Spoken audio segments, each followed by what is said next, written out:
Bonjour amis de l'histoire grecque, je vous présente ici une vidéoconférence au sujet des relations entre les Grecs et les Juifs, donc qui durant les périodes hellénistiques puis romaines furent marquées par une combinaison complexe d'interactions culturelles, politiques et religieuses.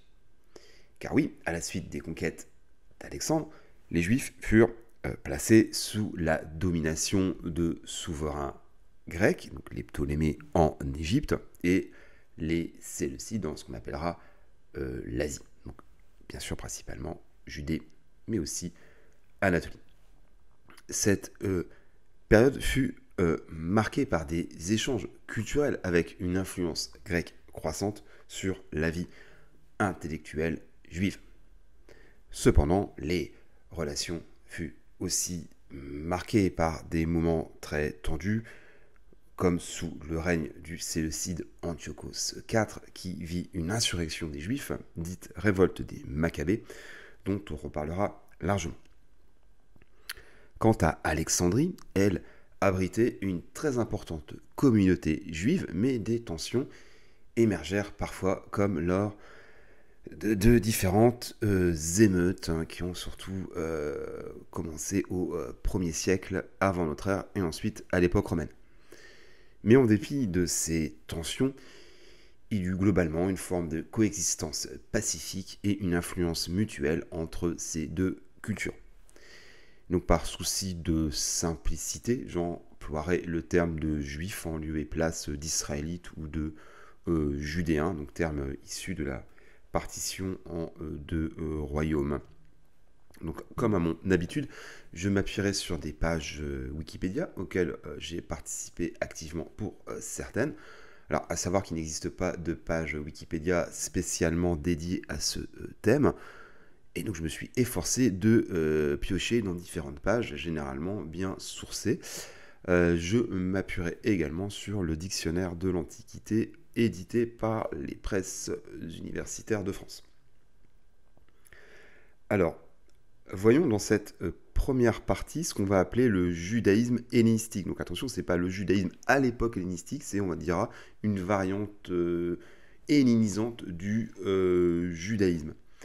Puisqu'en effet, en 538 avant notre ère, donc le roi perse achéménide Cyrus le Grand promulgua un édit qui permit aux Juifs de revenir en Judée après leur exil à Babylone. Mais tous les Juifs ne rentrèrent pas, et c'est ainsi que naquit le judaïsme de la diaspora. Et donc, après 2 siècles sous les lagis d'Égypte sans heurts majeurs, la domination des Séleucides en Judée vit par contre naître des conflits entre les Grecs et les Juifs qui cherchaient à retrouver leur autonomie territoriale. Sachant que les souverains hellénistiques avaient le soutien de certaines élites juives, et ces élites cherchaient d'ailleurs même à poursuivre une forme d'hellénisation.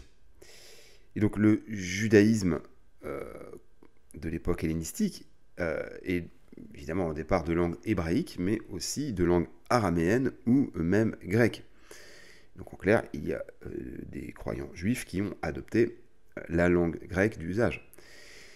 Et donc cet judaïsme hellénistique fut particulièrement florissant à Alexandrie, dans l'Égypte ptolémaïque, et il existait aussi une importante diaspora juive à l'époque en Syrie et en Anatolie.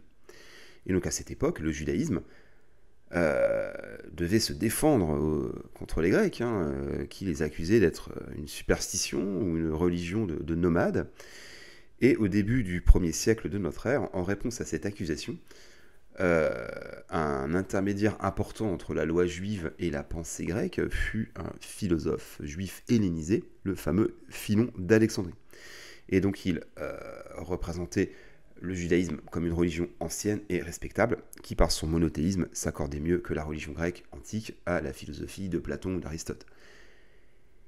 Et comme il était parfois difficile de faire admettre aux Grecs les lois religieuses juives, Philon essaya de les représenter comme des modèles de vertu et de morale, notion que les Grecs connaissaient et appréciaient, bien sûr.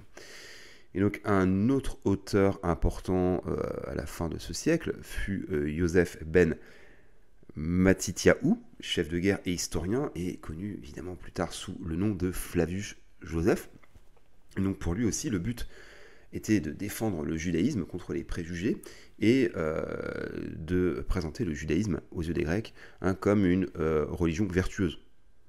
Alors bien voir que l'hellénisation du judaïsme rencontra certaines résistances et de nombreux auteurs juifs tenaient ces compromis comme une véritable apostasie de la vraie foi et comptaient que le Dieu unique viendrait juger son peuple.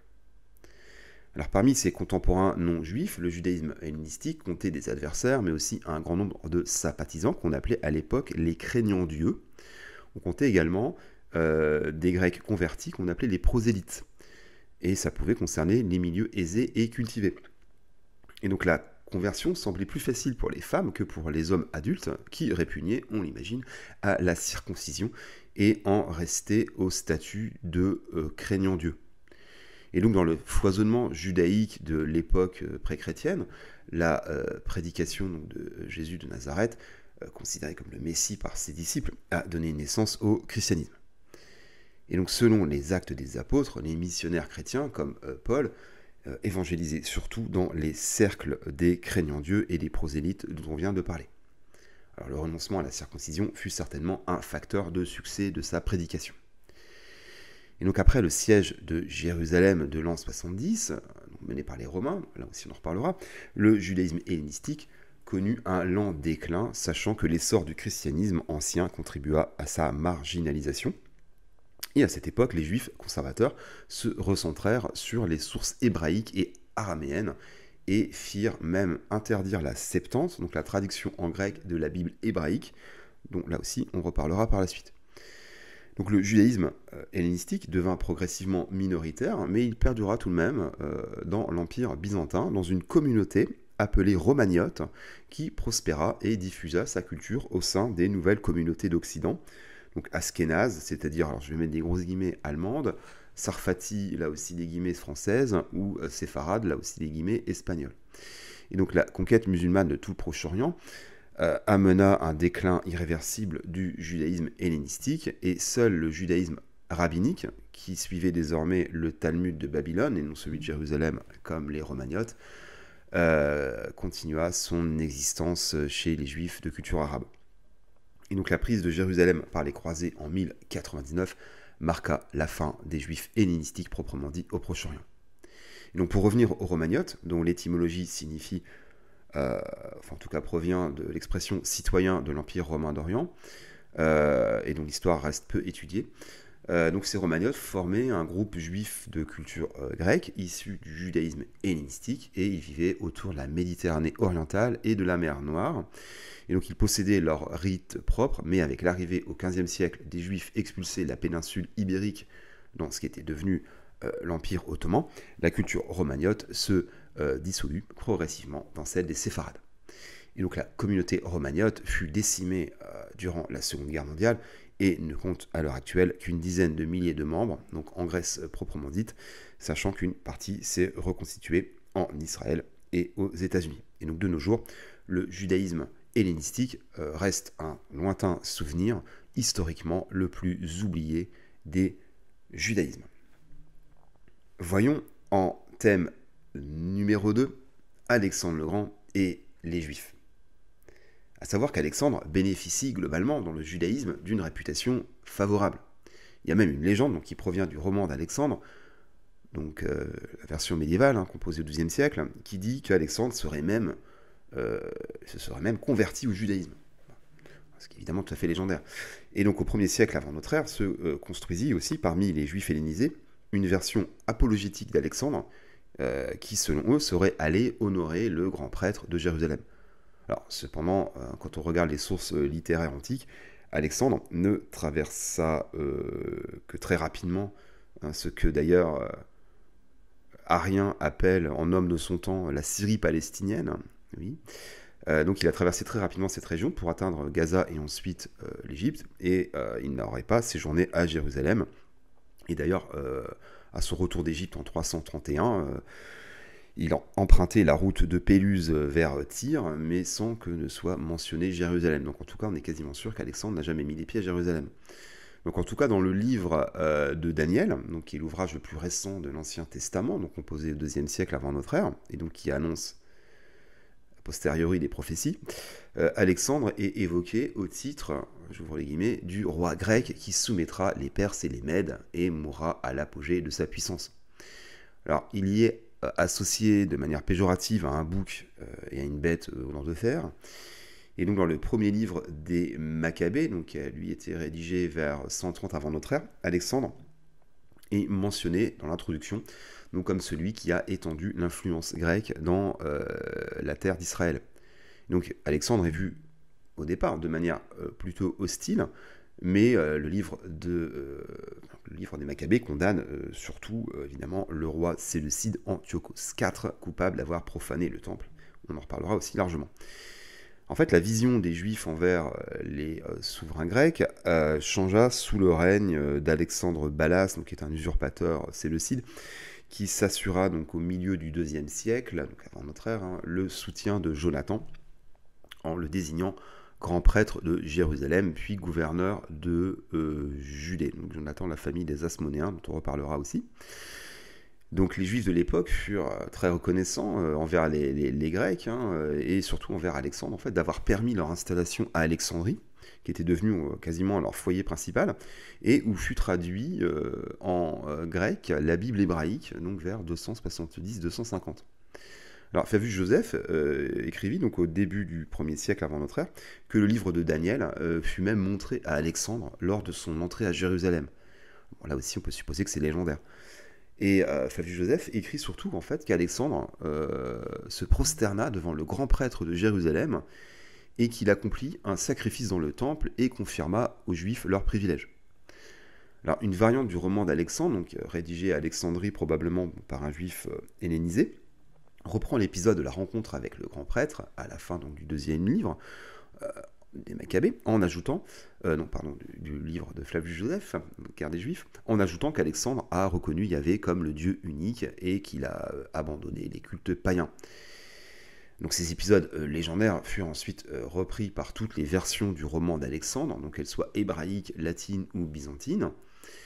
Et il y a même un récit donc, du 5e siècle, d'origine talmudique, qui fait d'Alexandre un véritable défenseur du judaïsme. Parce qu'en effet, selon le Talmud, Alexandre vit en rêve, chaque veille de bataille, le visage du grand prêtre de Jérusalem et sut dès lors comment la gagner. Alors, Alexandre est aussi présent dans ce qu'on appelle la Haggadah, donc, qui est la partie non juridique des textes rabbiniques classiques. Et donc, cette tradition apologétique fut reprise ensuite par les chrétiens. Et donc, la version syriaque du roman d'Alexandre, donc, qui est composée au début du VIe siècle, décrivait Alexandre comme l'idéal du conquérant qui prit le seul vrai Dieu. Et donc cette tradition fut reprise ensuite par les clercs à l'époque médiévale, donc à partir du Xe siècle, qui traduisirent en latin le roman d'Alexandre. Donc ce qui servira de base au roman d'Alexandre, donc proprement dit, qui est composé donc à la fin du XIIe siècle et qui fait d'Alexandre, quoique païen, un héros de l'époque médiévale. Voyons en thème numéro 3 les Juifs dans l'Égypte ptolémaïque. Alors, les sources sont discordantes quant à la période précise de l'arrivée des Juifs dans l'Égypte hellénistique. Alors, certains considèrent que les Juifs seraient arrivés à Alexandrie dès les années 320, donc on dirait dès les débuts de l'édification de la ville ordonnée par Alexandre, voire même que certains étaient déjà présents pendant la domination perse en Égypte. D'autres historiens considèrent que les Juifs sont arrivés plutôt au cours du règne de Ptolémée et de Ptolémée II. Alors, toujours est-il qu'au IIIe siècle, la diaspora juive se développa considérablement en Égypte, et donc plus particulièrement à Alexandrie, donc dans le delta du Nil, qui était avec près de 400 000 habitants, à son apogée, la plus grande ville du monde grec. Donc les Juifs y aspiraient à obtenir les mêmes droits civils que les Grecs et à participer aux magistratures. Mais ils ne réussirent pas totalement à obtenir un statut juridique identique à celui des Grecs, mais ils conservaient tout de même une certaine autonomie. Et en tout cas, leur statut était plus avantageux que celui des autochtones indigènes, qui manifestaient donc envers eux une certaine animosité. Par ailleurs, les Juifs considéraient toujours Jérusalem et son temple comme le centre de la religion juive, et ils y envoyaient leur impôt, à la grande colère des autorités et des populations locales. Donc dès les premières années d'Alexandrie, les Juifs étaient nombreux donc dans la cité nouvellement construite, d'abord en tant que soldats, à charge pour eux de garder les frontières orientales du royaume ptolémaïque. Et donc il y a un quartier spécifique dans Alexandrie, ce qu'on appelle le quartier Delta, donc comme la lettre, qui est situé donc au nord-ouest de la ville, qui leur a été attribué. Et donc l'historien juif Flavius Joseph prétend d'ailleurs que cette concession fut faite à l'initiative d'Alexandre, mais cela semble peu probable. Donc il convient de remarquer que la population juive put habiter en dehors de ce quartier, comme en témoigne la présence dans toute Alexandrie de synagogues ou de comptoirs juifs. Donc les Juifs formaient à Alexandrie une communauté indépendante et reconnue comme telle. Alors, ils n'étaient pas considérés comme citoyens à part entière, mais ils jouissaient d'un statut particulier avec leur propre juridiction, leur propre gestion financière et leur conseil des anciens. Donc la minorité juive commença même à exercer une grande influence à la cour à partir de Ptolémée IV. Donc tout ça peut expliquer pourquoi les Alexandrins commencèrent à devenir hostiles à l'égard de la présence de la minorité juive. En témoigne la diffusion d'un certain nombre d'ouvrages, comme l'histoire de l'Égypte de Manéthon, qui exposait une forte animosité envers les Juifs. Alors le fait marquant concernant les intellectuels juifs à l'époque, c'est la première traduction de la Bible hébraïque en grec, donc faite à Alexandrie au cours des 3e et 2e siècles. Donc cette collection de traductions fut appelée la Septante, en rapport au fait que, selon la légende, 72 érudits participèrent à cette traduction, donc soit 6 pour chacune des 12 tribus d'Israël. Donc bien sûr des érudits juifs. Donc cette traduction commença vers 270 à l'initiative donc de Ptolémée II, un souverain promoteur des arts et des lettres, comme le prouve aussi l'érection de la bibliothèque d'Alexandrie. Et donc selon le philosophe Philon d'Alexandrie, ces 72 érudits auraient chacun traduit séparément l'intégralité du texte et au moment de comparer leurs travaux, auraient constaté avec émerveillement que les 72 traductions étaient toutes identiques.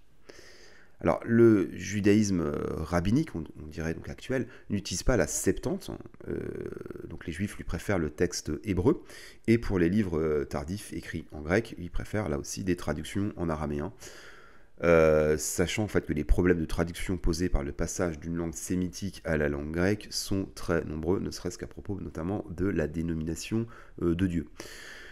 Donc la traduction en grec des écrits juifs, donc pas seulement la Torah, se poursuivit pendant 3 siècles, mais il convient de noter que la Septante donc n'est pas à la base en fait de la traduction latine de l'Ancien Testament, qui a été faite vers 400, et on pourra quand même conclure que la Septante reste le témoin d'un état beaucoup plus ancien du texte biblique que le manuscrit hébraïque lui-même, qui a été composé à partir du XIe siècle.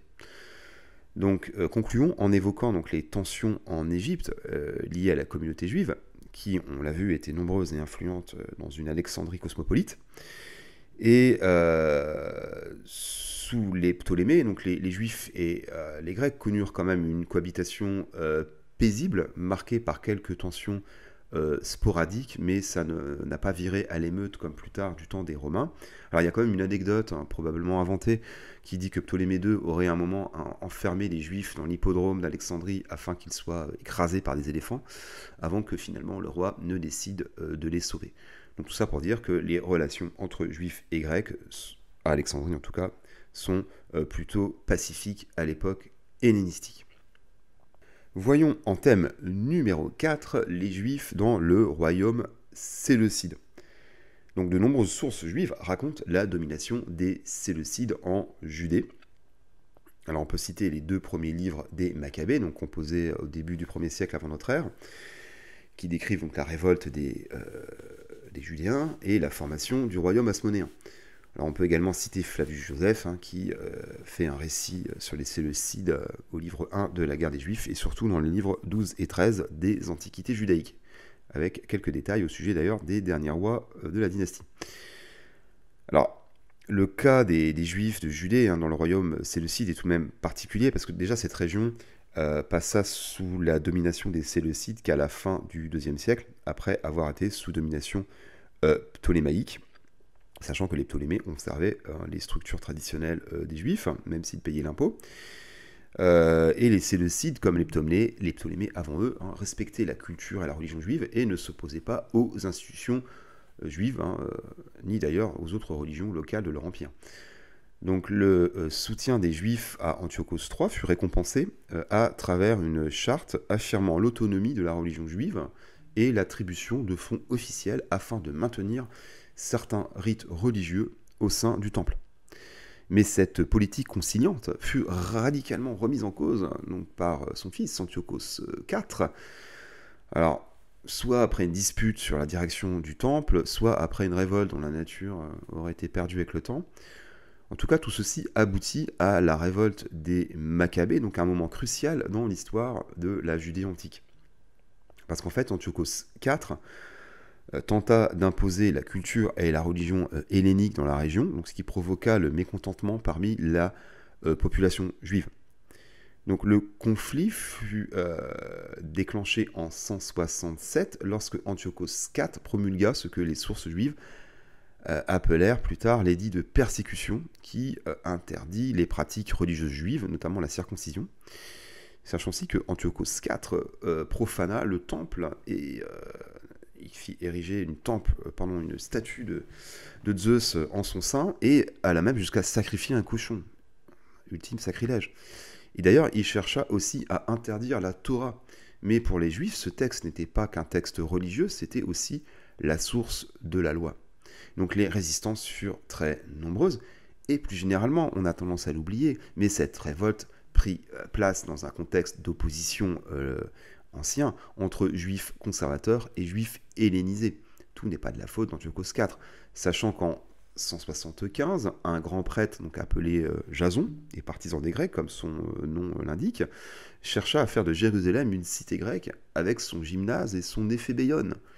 Et donc cette politique, perçue comme une forme de modernisation, suscita la résistance des juifs conservateurs, appelés les Hassidim ou pieux, qui étaient emmenés par la famille des prêtres hasmonéens, notamment Mattathias et ses fils, dont principalement Judas Maccabée, qui émergea comme un chef militaire de premier plan. Donc le nom Maccabée est dérivé du surnom donc, de Judas, qui signifie marteau, donc symbolisant la force et la détermination de la révolte. Donc les Maccabées parvinrent à remporter plusieurs victoires contre des forces supérieures, utilisant à merveille des tactiques de guérilla et leur parfaite connaissance du terrain. Et donc le point culminant de cette révolte fut la libération et la purification du temple de Jérusalem en 165, un événement commémoré encore de nos jours par la fête juive de Hanouka. Donc les Maccabées reconquirent le temple, le purifièrent et rallumèrent la menorah, donc la chandelle à 7 branches, donc qui est symbole de la Hanouka. Donc cette victoire établit la dynastie hasmonéenne au pouvoir, mais les Séleucides réagirent, quand bien même Antiochos IV avait-il trouvé la mort, puisqu'en 162, les Séleucides l'emportèrent à la bataille de Beth Zaccaria. Et alors que la guerre s'essoufflait, un accord politique intervint entre les Maccabées et les Séleucides sous le règne de Démétrios Ier, et donc un nouveau grand prêtre, choisi parmi les hellénistes modérés, fut choisi. Mais en 162, l'hasmonéen Jonathan profita de la guerre civile qui opposait deux prétendants au trône à Antioche et parvint à se faire reconnaître comme grand prêtre. Et donc à partir de cette date, la Judée fut dirigée par un ethnarque issu donc, de la dynastie hasmonéenne et reconnu comme tel par le pouvoir séleucide. Alors à voir que les ethnées, les peuples, bénéficient d'une forme d'autonomie dans le royaume séleucide, c'est pas seulement le cas des Juifs. Alors, c'est aussi renforcé, on va dire, de par leur situation géographique périphérique. Et des exemptions de tribus pouvaient être accordées à des ethnées, comme celui d'ailleurs des Juifs de Judée à l'époque. Et donc finalement, la Judée devint de facto indépendante sous la direction des Hasmonéens vers 104, qui profitèrent en fait du déclin inexorable du pouvoir séleucide pour prendre le titre de roi. Et donc ils furent finalement intégrés à l'Empire romain sous Octave Auguste, qui élimina le dernier roi hasmonéen en 37 avant notre ère. Il va d'ailleurs même le faire décapiter. Et donc en conclusion, la révolte des Maccabées contre les Séleucides est officiellement commémorée lors de la fête de Hanouka comme une victoire spirituelle du judaïsme sur l'hellénisme. Pour autant, les rois hasmonéens s'inspirèrent des principes grecs d'administration de la cité, gouvernant leur royaume comme des princes grecs et allant même jusqu'à prendre le titre de basileus. Donc ça a tendance, on le voit, à nuancer ce fossé qu'il y aurait eu entre juifs et grecs. Voyons en dernier thème les relations entre les Grecs et les Juifs dans l'Empire romain. Alors il est vrai que les conflits entre Grecs et Juifs augmentèrent notablement sous l'occupation romaine, que ce soit en Égypte ou en Judée. Et donc en Égypte, ces conflits émergèrent en raison de la perception par les Grecs de la préférence romaine pour les Juifs dans certaines affaires politiques ou fiscales. Et donc des querelles éclatèrent entre les deux communautés, culminant en une série d'émeutes violentes. Donc une première grande émeute eut lieu à la fin du 1er siècle avant notre ère, après qu'une rumeur annonça la mort d'Hérode, donc le roi de Judée. Et donc l'intervention de l'envoyé d'Octave fut nécessaire pour rétablir l'ordre entre Grecs et Juifs. Et donc l'envoyé procéda à des arrestations et tenta de rétablir la stabilité en adressant des discours apaisants aux deux communautés. Alors, cependant, l'épisode laissa des cicatrices profondes dans les relations entre Juifs et Grecs à Alexandrie. Donc le conflit atteignit son paroxysme en 38 de notre ère, sachant donc que le développement de l'influence romaine en Méditerranée orientale amena, on va dire, la reconnaissance des particularismes juifs de la part des Romains, qui leur accorda certains droits. Et ces bonnes relations en fait, permirent aux Juifs de s'affranchir partiellement de la domination traditionnelle des Grecs. Et donc dans le Proche-Orient hellénisant, on dirait autrefois hellénistique, Rome mena une politique qui impliquait une restructuration de la hiérarchie entre les communautés. Les communautés juives et grecques n'étaient plus dans un rapport de domination de la part des Grecs, mais de relative égalité. Et donc sous Caligula, la politique pro-juive à Alexandrie connut tout de même une première évolution. Et c'est dans ce contexte qu'en 38, Agrippa, donc petit-fils d'Hérode et dernier roi hasmonéen de Judée, s'arrêta à Alexandrie lors de son voyage vers son royaume de Judée. Et là, il fut acclamé vivement par la communauté juive, ce qui déclencha la colère des Grecs alexandrins, qui étaient fidèles donc, à l'empereur. Et des Grecs se rendirent dans les synagogues et exigèrent que des statues de l'empereur y furent érigées. Et donc dans ce contexte de grande tension communautaire, le préfet romain publia donc une ordonnance d'exclusion des Juifs de la ville d'Alexandrie. Et donc cette décision déclencha une émeute. Des Grecs se rendirent dans le quartier juif et commirent des actes de violence et de pillage. Des Juifs furent battus, tués et leurs corps mutilés. Il s'agit, sans faire trop d'anachronisme, du premier pogrom mené par des Grecs à l'encontre des Juifs. Donc la Judée fut ensuite marquée par 3 guerres judéo-romaines, dont je parlerai très rapidement, la plus notable étant celle de 70, qui a abouti à la destruction du temple de Jérusalem. Alors il convient tout de même de remarquer que cette première guerre judéo-romaine trouvait ses origines dans les tensions croissantes entre Grecs et Juifs en Judée.